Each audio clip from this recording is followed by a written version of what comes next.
I shall narrate to you, O Ram, how the sage Uddalaka of yore attained the supreme vision of truth.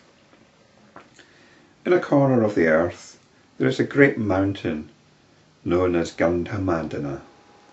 On one of its peaks there was a great tree. In that region there lived the sage Uddalaka.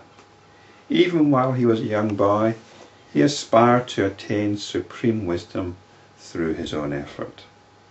Of course, then he was of little understanding, and he had a restless mind, though he had a pure heart.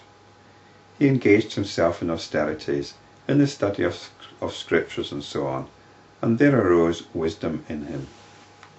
While sitting alone one day, the sage Uddalaka reflected thus: "What is liberation, which is said to be the foremost among the objects to be attained, upon attaining which one does not experience sorrow and is not born again? When shall I rest permanently in that state? When will the mental agitations caused by desires and cravings cease? When will I be freed from thoughts like, 'This I have done, and this I should do'? When will my mind cease to undergo perversities, though living in relationship here, even as the lotus, though lying on water, is not tainted by it? When will I, with the help of the boat of supreme wisdom, cross to the other shore of liberation?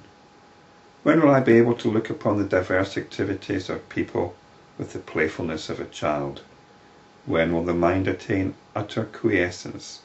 When will the illusory division between the subjective and the objective experiences cease through the experience of the infinite consciousness? When will I be able to behold this concept known as time without being involved in it? When will I, living in a cave with a mind in utter tranquility, remain like a rock in a state in which there is no movement of thought at all?" So Uddalaka has obviously heard about the spiritual teachings. He's got some notions about it. Some of these notions seem a little off the mark, and some are quite on the mark. Anyway, let's see how he gets on. Thus reflecting, Uddalaka continued his practice of meditation, but his mind continued to be agitated.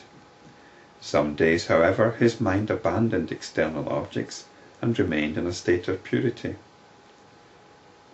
At other times it was greatly disturbed. Greatly distressed by such changing moods, he roamed the forest. One day he reached a lonely spot in the forest which had not been visited by anyone else. There he saw a cave which appeared to be most conducive to the attainment of the state of utter tranquility and peace. It was delightful in every way, with beautiful creepers and flowers around it, with a moderate climate, and it shone as if it had been carved out of an emerald. Sounds delightful. There are two possibilities here. One is that Uddalaka is a spiritual seeker. The other is that he's a spiritual practitioner. The seeker is somebody who's looking for something. He's read the teachings, he's heard about them, there's something in them that appeals to him, and he's trying techniques to get there. Sometimes these techniques are successful, sometimes he attains a state of tranquility, but other times he's distracted and agitated. He might be a yogi, he might be practicing meditation, some kind of concentration, focusing on the breath, and you can get very calm by doing that. Or perhaps he's actually had some realization. Perhaps he has actually touched the absolute when he's in a state of purity, and the practice then is to keep in touch with that as much as possible, and that's the state of the spiritual practitioner. So I would make that distinction, and perhaps we'll find out which one he is, or if he moves from one to the other as we progress. Vasishta continued. Uddalaka entered that delightful cave and sat in a meditative posture. Intent on attaining the state of mind without the least movement of thought, he concentrated his attention on the latent tendencies in the mind. And Uddalaka reflected thus within himself. I would be inclined to say he's a spiritual practitioner here, because he's realized, he's touched the purity of the Absolute, and now he realizes that something takes him away from that, and it's his own latent tendencies. It's the momentum of his own mind, and this is what he's looking at now. He's looking at the mind, which is working against his own realization. O mind, what have you to do with this world appearance? Wise men do not come into contact with what is called pleasure, which turns into pain later on. He who abandons the supreme peace that lies within and goes in search of sense pleasure abandons a delightful garden and goes into a bush of poison herbs. You may go where you like, you will never taste supreme peace except through perfect quiescence. Hence abandon all hopes and desires. Hopes are about investing in the future. For all these seemingly wondrous objects of the nature, either of being or of non-being, are not meant for your happiness.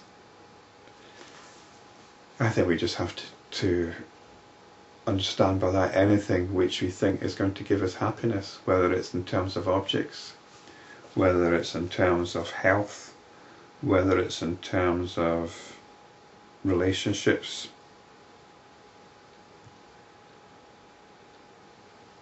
All these things are transient and are going to let us down at some point. Do not perish like the deer which is trapped by the sound of music and bells, nor like the male elephant which is trapped with the help of the female elephant, nor like the fish whose sense of taste leads it to its death in the hook, nor like the moth which is attracted by the sight of a flame and perishes in it, nor like the bee whose sense of smell leads it to the flower, trapped in which it is destroyed when the flower folds up for the night. O foolish mind, all these perish, being subjected to just one sense craving, the deer by the sense of hearing, the bee by the sense of smell, the moth by the sense of sight, the elephant by the sense of touch, and the fish by the sense of taste. But you're a victim to all the 5 temptations. How can you have happiness? Just as the silkworm spins its cocoon and gets caught in it, you have woven the web of your own concepts and are caught in it. If you can get rid of all that, attain purity, overcome even the fear of life and death, and thus attain to total equanimity, you have achieved the greatest victory. On the other hand, if you cling to this ever-changing phenomenon called the world, you will surely perish in sorrow. So it's talking about getting caught up in the senses, in our concepts and our percepts and in our perceptions. There's something deeper about it though. I think a lot of us are just running away from the fact of our own existence. We essentially find existence terrifying, and we have to distract ourselves from it. And this is what he says here: attain purity, overcome even the fear of life and death.